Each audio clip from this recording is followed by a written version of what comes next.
Converso con el licenciado Luis Fernando Romero, que es presidente del Colegio de Economistas de Tarija, y un hombre ocupado con la problemática local, escribe siempre, está pendiente, y entonces creo que una mirada fresca para nosotros salir un poquito y ver qué más se dice en el país. Hola, Fernando. ¿Qué tal, Carlos? Muy buenas tardes, gracias por la invitación. ¿Cómo la ves la situación? Porque esto no anda bien, la parte económica, esta calificación de triple C que nos han puesto que en los Fitch, que son los que evalúan si le van a decir a alguien prestarle plata a este o no, en pocas palabras, son los que dicen si somos elegibles para prestarnos plata o no. Sí, de manera simple, sencilla, para que la gente entienda, es una calificadora de riesgo, entre las más importantes del mundo, que indica precisamente a los prestamistas de Bolivia cómo van las cosas, ¿no?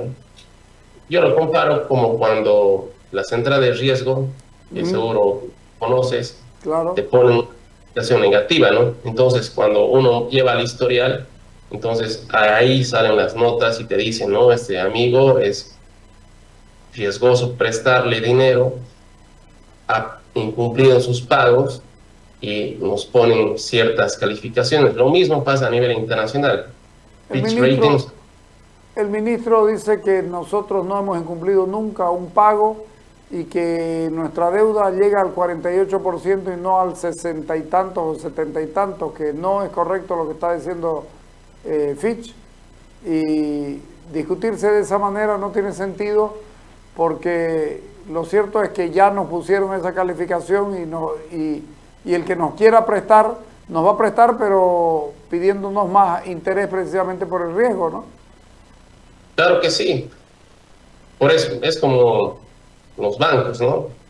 Te presto, pero con las condiciones y con tasas de intereses más elevadas, ¿no? Para minimizar el riesgo de tu inversión y de tu préstamo. Lo mismo ocurre con los inversionistas, capitalistas, los que nos van a dar dinero de carácter público-privado, ven esa calificación e inclusive también van a medir el tema de los bonos soberanos, ¿no? Que prácticamente han caído de valor y obviamente de que no son muy cotizados porque están viendo de que nuestro país va a tener dificultad en pagar su deuda a mediano y largo plazo. El ministro, como tú lo dijiste, él habla de un porcentaje mucho menor a lo que ha indicado esta calificadora, inclusive por cuenta propia, yo estimo que la deuda pública total entre interna y externa del país supera el 90%.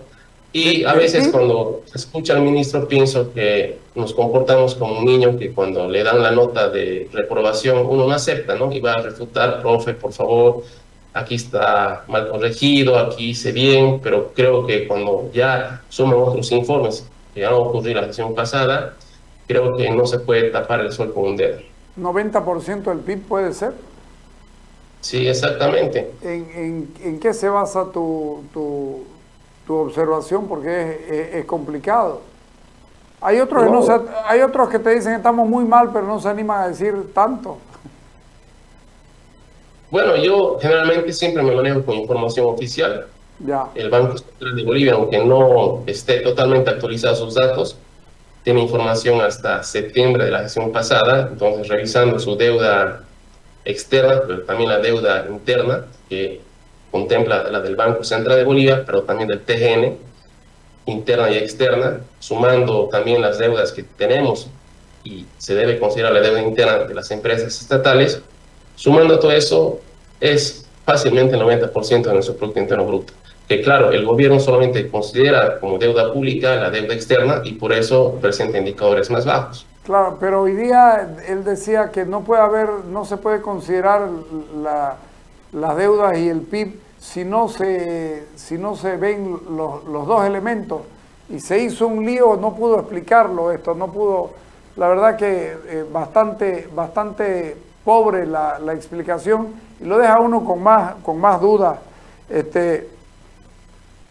A nosotros no nos presta plata. Nosotros, ¿por qué no vamos nosotros a buscar al Banco Mundial y a estos otros bancos? Porque te dicen en qué lo vas a gastar y cómo lo vas a gastar y quiero saber cómo lo vas a hacer. Cuando se va uno a los que llaman en Argentina los fondos buitres, vas y lo hace fácil.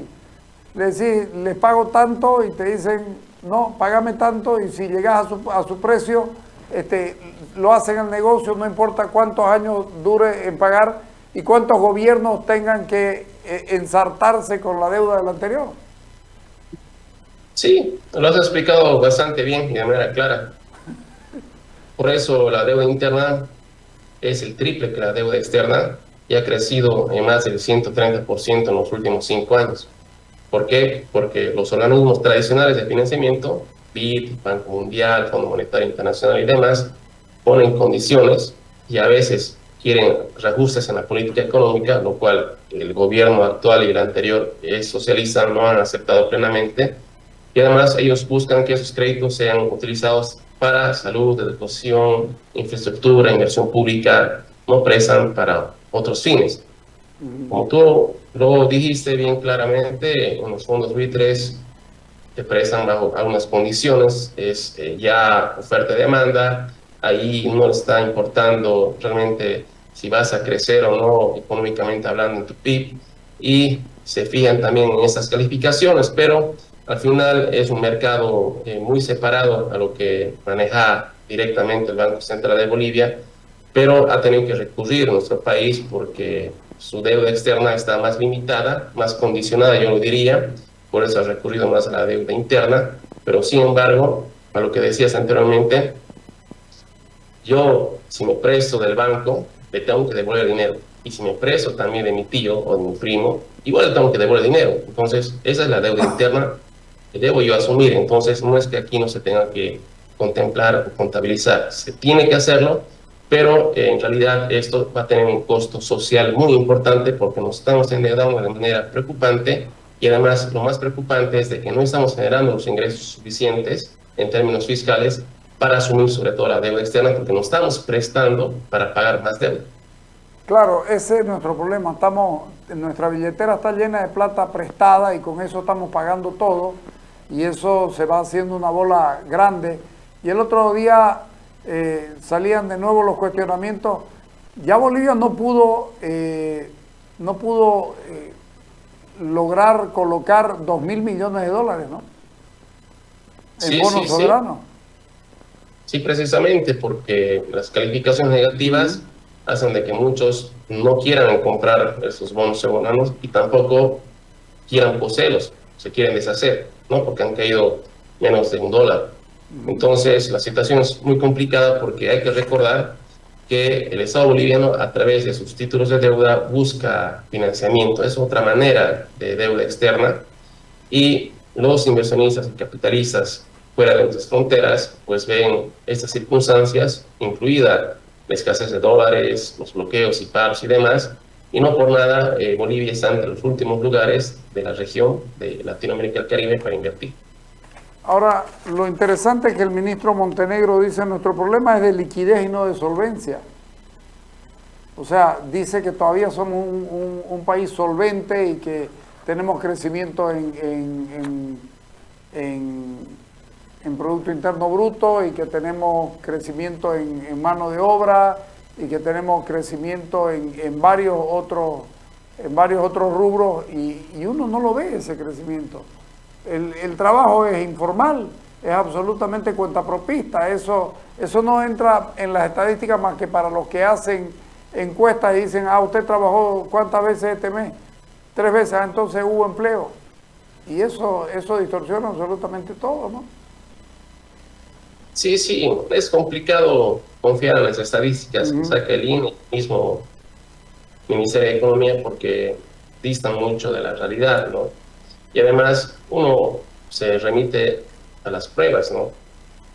Inicialmente, el año pasado teníamos que crecer el 5%, luego el gobierno reajustó el crecimiento económico al 3%, pero las estimaciones del Banco Mundial y del Fondo Monetario Internacional no nos dan más de 2% de crecimiento, y para el 2024 vamos a crecer entre 1,5 a 1,9% como máximo, de acuerdo a esos organismos. Sin embargo, el gobierno nacional, muy optimista, dice que vamos a crecer al 3,71%. Sin embargo, si uno ve también los últimos informes del INE, el crecimiento económico ha sido no homogéneo. Las actividades económicas que generan valor agregado, como de la industria manufacturera, su aporte ha sido mínimo. Y seguimos con el tema de un sector hidrocarburífero que está en plena declinación, con, creo, perspectivas reales de que podamos pasar a ser un país importador de gas natural. 100%. Y eso, sí, y eso tú lo puedes palpar en la realidad, ¿no? Porque estamos muy a la deriva, nuestra economía como un barco de papel en un río, a lo que pase fuera de nuestras fronteras, porque, por ejemplo, si se consolida la ley Omnibus en la Argentina, aunque ahora tiene trabas políticas para ese planteamiento de mi ley, si es que se da la misma, dejaríamos de exportar gas natural a la Argentina. Pero reitero, aquí el problema no es si vamos a exportar a Brasil, a la Argentina o a Júpiter. Aquí el problema de fondo es que no tenemos gas para exportar, ¿no? Y luego de un momento dado no vamos a poder exportar y tampoco tal vez satisfacer el mercado interno, y eso nos va a llevar a que el caso de este sector hidrocarburífero pasemos de un país productor a un país importador. Vos decías hoy día en un trabajo que hiciste que nuestro desequilibrio económico es consecuencia de problemas estructurales de tipo fiscal que derivaron en un agotamiento de las reservas internacionales. Esto ya es de fondo, ¿no? Es un cuestionamiento de fondo. Sí, sí, sí. Si puedes revisar un poco el informe que ha dicho Fitch Ratings ayer, es bien específico, detallado, pero yo lo resumí en base también a mi criterio. Aquí el tema de fondo es un problema estructural de tipo fiscal. En términos simples, es que gastamos más de lo que generamos, ¿no? Por eso pienso de que queremos seguir teniendo la vida de millonarios, aunque tenemos ingresos de pobres, ¿no? Queremos seguir teniendo el auto de lujo, la piscina, la mansión, los mayordomos, los empleados y todo, pero lo estamos haciendo en base a deuda. El 40% del presupuesto general del Estado está siendo financiado, y eso no es nada bueno, por deuda interna y externa. Eso quiere decir de que estamos apostando más a seguir financiando el gasto público y mantener los 11 años de déficit fiscal continuos con mayor deuda, y no así buscar los caminos más idóneos para aumentar nuestros ingresos fiscales, que serían, por ejemplo, liberar las exportaciones o hacer reformas tributarias, laborales y de inversión para traer capitales fuera del país.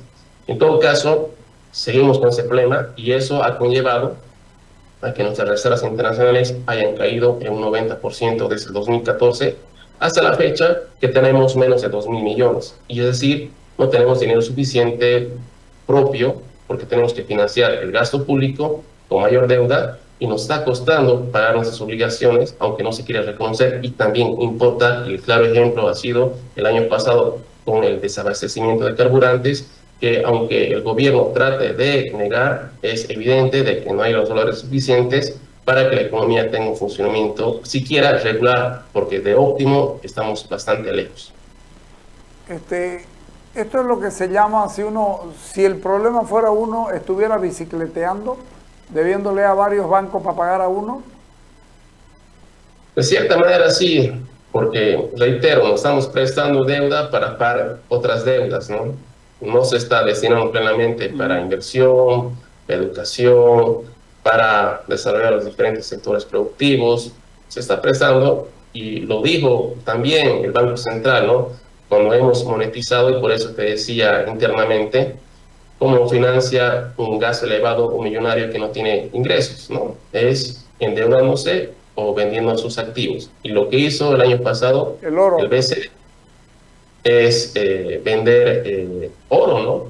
Y con ese oro que hizo, pagar cierta parte de la deuda y financiar el gasto corriente. Y eso no es invento mío, está en su propio informe. No, estoy de acuerdo, estoy de acuerdo. Ahora, se me antoja, porque yo no leo inglés, se me antoja que una de las partes dice precisamente, se refiere al oro, que ya no tenemos el oro que sirve de garantía, El oro que tenemos es un oro sucio, que hay que trabajarlo, hay que mandarlo a Inglaterra, que es donde lo van a trabajar y donde lo van a poner bien. Y no solo eso, sino que lo tienen que guardar ellos, porque esa es la garantía que nosotros no les mentamos ni los engañemos. Creo que Fitch también considera algo de eso. Sí, sí, sí, porque nosotros estamos vendiendo un oro refinado, certificado, cotizable y vendible en los mercados internacionales, pero estamos comprando oro, digamos, no de buena calidad, no certificado, que tienen que pasar ciertos procesos para ser contemplado como oro de reserva, que es otro tema aparte. Oro de reserva. Sin embargo, se está contemplando contablemente, ¿no? Aquí la gran incógnita es cuánto realmente tenemos de oro en las bóvedas del Banco Central de Bolivia y cuánto realmente tenemos, porque yo generalmente mis análisis y la información de la economía boliviana, lastimosamente, reitero, no lo obtengo de las páginas oficiales, sino busco información de otras páginas que manejan datos de Bolivia.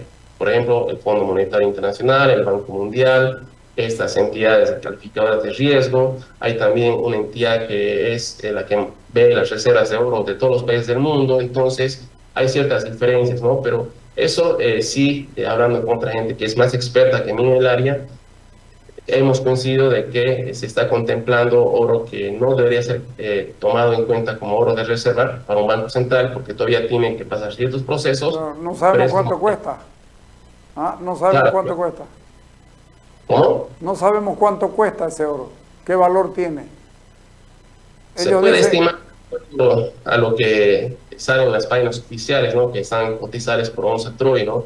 Pero yo me preocupo es qué cantidad de oro realmente tenemos en las bóvedas y qué tipo de oro y qué calidad tiene el mismo. Y si el mismo, yo dudo mucho, se debería tomar en cuenta como oro en reserva, que es muy diferente, ¿no? Yo puedo comprar oro, pero otra cosa que yo vaya al joyero y me diga que este oro sí va para comercial, ¿no? Porque tiene que pasar ciertos procesos y además a nivel internacional hay ciertas normativas para que te certifiquen y además aparezcan ya en los famosos lingotes de oro y sean parte de las reservas de los bancos centrales, pero en este caso creo que ahí el gobierno no está siendo totalmente sincero.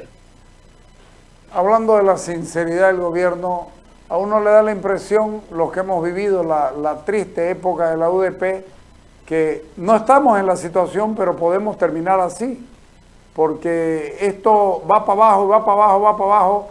El dólar vale cada vez menos, no hay, el dólar cada vez vale más y no hay. Lo más grave de esto es que no hay dólares.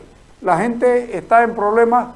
Ahora ya llegan hasta 8.50 en Santa Cruz, pero no solamente 8.50, sino que tenemos el problema que las comisiones bancarias van hasta 17 y hasta 20 y tantos %.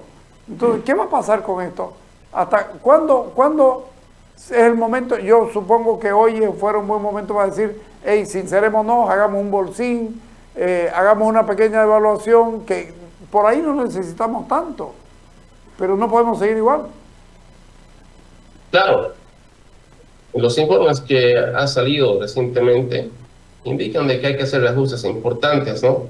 En lo que es la política económica, porque si no puede llegarse a un desequilibrio macroeconómico, no sé si igual, pero sí parecido a lo que ha ocurrido en los años 80 con un proceso de hiperinflación, en el cual prácticamente uno tenía que llevar carretillas de dinero para comprar muy poca mercancía, y eso, aunque las estadísticas del INE digan lo contrario, hay un proceso inflacionario oculto que no sale en las cifras oficiales, pero se sienten en los mercados, en las ferias, ¿no? Porque yo no creo que nadie en este país vaya con el boletín del INE y diga, mira, aquí ha subido la papa, el pollo. Curiosamente, no sé si has visto, ha indicado de que en enero más bien el pollo ha bajado, siendo todo lo contrario, ¿no? Por el tema de los bloqueos ha subido hasta un 60% su precio. Entonces, la gente dista mucho de esos informes, pero es un camino que estamos ahí. No se puede decir que no hay la posibilidad de llegar a una situación extremada como la que está planteando Fitch, que dice, ¿no? Que estamos con riesgo de desequilibrios macroeconómicos, pero aquí hay que sincerarse, ser pragmáticos. Yo lo comparo como que tienes un celular, no te gustará mucho, pero es el que tienes, pero no cambies, ¿no? Porque pedir al más que cambie su modelo económico y político y su ideología es imposible. pero que cambie el chip, ¿no? Que cambie la manera de hacer gestión pública, que en ese caso busque aliarse con el sector privado, cambie algunas normativas que atraiga inversiones, que libere las exportaciones del país y que sea pragmático, ¿no? Nadie está pidiendo que algo debe de ser de derecha, izquierda o todos esos cuentos que a veces meten a la gente, porque al final buscan intereses personales o grupales, pero es momento de hacer un recurso importante en la política económica. No creo que a nivel de mi ley, porque Argentina tiene una espalda industrial y financiera mucho más grande que Bolivia, pero hay que hacer recursos importantes porque si no, este barco se puede chocar con el iceberg y podemos ser el próximo Titanic. A ver, me voy a agarrar el tema del pollo. En La Paz el pollo creció hasta 19 bolivianos, si no me equivoco, vi hoy día. Y en Santa Cruz llegó a bajar a 9 bolivianos, porque claro, la gente no lo puede sacar y está vendiendo sus pollos apurados porque necesita cargar de nuevo su incubadora. Este estancamiento económico cruceño y la inflación económica paceña, por decir algo, en algún momento llega y si se junta esto puede ser, yo cada vez que le pregunto a los economistas en público, no hables de eso. Yo hace rato que vengo diciendo, ¿no estamos camino a la estanflación? ¿Estancamiento con inflación? En algún momento sí hemos tenido esos episodios, ¿no? Porque estamos con un decrecimiento económico y también con una elevación de precios, ¿no? Pero es un camino que no es, creo que, innegable, sino real, porque la economía, desde la pandemia, no que hemos crecido mágicamente, ¿no? Más del 6% el 2021, pero el 2022 hemos aterrizado nuevamente al suelo y hemos crecido menos del 4%, esa gestión pasada menos del 3%, y los años venideros vamos a crecer menos del 2%. Entonces, yo creo que estamos entrando en un nuevo proceso de contracción o recesión económica. Eso no es un enfriamiento, esa es una nueva etapa de recesión para mí, particularmente hablando, y los precios están subiendo. Los precios que nosotros podemos determinar de cierta manera que la producción nacional, pero sobre todo los precios de los productos que importamos, inclusive los productos de contrabando. Cualquiera que vaya a hacer feria te dirá pues que cada semana 100 bolivianos alcanza para menos. Y muchos consumen productos de contrabando que va subiendo cada vez más, porque todo el mundo necesita dólares. Pero por ejemplo Argentina, que aún tiene limitaciones importantes en ese tema y necesita dólares para importar materias primas, insumos para su producción nacional, esto llega, y lo digo sí, es una inflación importada que nos hace que nos cueste cada vez más a nosotros. Todavía no nos estamos dando cuenta, pero cada vez estamos perdiendo nuestro poder adquisitivo y nuestro salario real es cada vez menos. Ahora, hay que esperar en mayo, obviamente se va a negociar desde marzo y supongo que nuevamente sí en el sector privado, ¿cuánto va a ser el incremento del salario mínimo nacional? Yo estimo que va a ser al menos el 5%. ¿Por qué? Porque un incremento que tuviera que ser cerca al 2%, porque eso ha sido la inflación de acuerdo al INE, la gestión pasada, no va a alcanzar para nada. Pero estamos en ese camino. Yo creo que no hay que tener miedo a la verdad, tampoco el economista es bien visto porque uno dice cifras frías, a veces tal vez poco alentadoras, pero es mejor decir lo cierto, tampoco ser dramáticos, pero esos indicadores nos tienen que tomar un llamado de atención y sobre todo a los gobernantes, no solamente a nivel nacional, sino también a nivel municipal y departamental, que se tienen que hacer ajustes presupuestarios y fiscales importantes y ver las maneras de qué forma se puede utilizar mejor los recursos, que cada vez van a ser menos, porque también la misma coparticipación está bajando y hay que esperar también que este año, más allá del tema político, me considera que hay un censo de por medio, el cual va a definir muchas cosas a corto y largo plazo. La última, ¿podemos seguir achacándole esto a la guerra de Ucrania y al COVID? Yo creo que en un momento la culpa de todos los males era de la pobre señora Yanine Áñez, ¿no?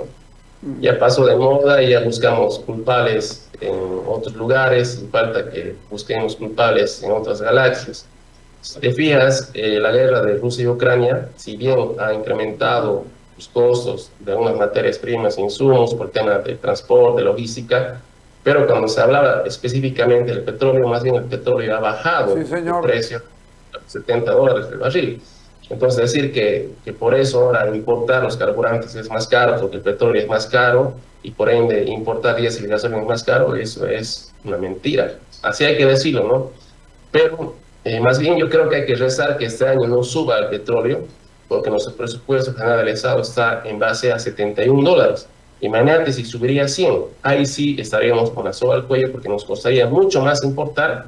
El año pasado hemos gastado 1.809 millones de dólares y hemos importado más de 2.000 millones de dólares en carburantes, pero si es que subieran de precio, o sea, si subiría realmente de precio, ahí sí nos dificultaría mucho la situación económica, porque lo que más escasea en nuestra economía son dólares precisamente para importar.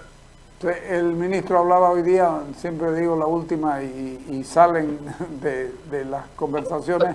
El ministro decía también vamos a exportar soya este año, vamos a tener, y resulta que la soya ha dado menos, porque por la sequía y esas cosas. Entonces, ¿qué es lo que, de dónde se están agarrando ahora del sector privado al que han despreciado toda su vida? Y ahora, y además que les están clavando unos impuestos, unas tasas que son impuestos o es incremento del dólar, una devaluación, porque ahora ya parece haber varios precios del dólar, y sin embargo, ni agarrándose de la soya, porque la soya va a dar menos este año también. Sí, sí, los cambios climáticos y otros fenómenos que han pasado naturales están influyendo en la producción agropecuaria del país, sobre todo del oriente boliviano, que obviamente también no solo depende de la producción, sino que también de los precios internacionales. Sí. En ese sentido, creo que el gobierno, cuando le conviene, es amigo de los empresarios privados, y cuando no, es su rival, ¿no? Sí. Porque cuando le suma las cifras, ¿no?, de manera positiva, digamos, para las exportaciones o el crecimiento económico o de determinados sectores, por ejemplo, en algún comentario, no sé si fue el ministro de Economía quien indicaba de que ellos han colaborado a que la industria manufacturera del país crezca, ¿no?, como si hubiese mucha industria manufacturera estatal, ¿no? Y yo tengo mis dudas con el famoso proceso de industrialización, que creo que estamos 100 años atrasados. Sí, señor. No por nada importamos el 70% de lo que consumimos, ¿no? Y si tomaríamos en cuenta el contrabando, sería mucho más. Entonces, no sé de qué proceso de industrialización hablamos. Sí, además, te reitero, y eso con datos del INE mismo, al menos el 70% de lo que exportamos es en valor materias primas, entre ellas hidrocarburos y minerales. Entonces, ¿dónde es el proceso de industrialización? Yo me pregunto. Pero sin embargo, la situación está bastante compleja en la economía, hay que hacer cambios, y reitero, ¿no?, yo pienso que más bien a los sectores no tradicionales deberíamos liberar los cupos o cuotas de exportación, destrabar cualquier tema que impida, ¿no?, una fluidez de esas exportaciones, porque hay trabas administrativas, fiscales, sí, no sé qué más. Y el gobierno yo creo que ganaría, ¿no? ¿Por qué? Porque le generaría ingresos fiscales y también le generaría un plan importante de divisas. Pero parece que no está bien ese camino. Ok, te agradezco muchísimo. Vamos a estar molestando temas seguidos, ¿sí? Perfecto, Carlos. Más bien agradecido soy yo y espero haber formado las expectativas con tus preguntas. Seguro que sí, te agradezco mucho. Chao. Un abrazo. Chao. Chao, chao. Bueno, nunca es triste la verdad, lo que no tiene remedio, dicen. Vámonos al corte, ahorita venimos.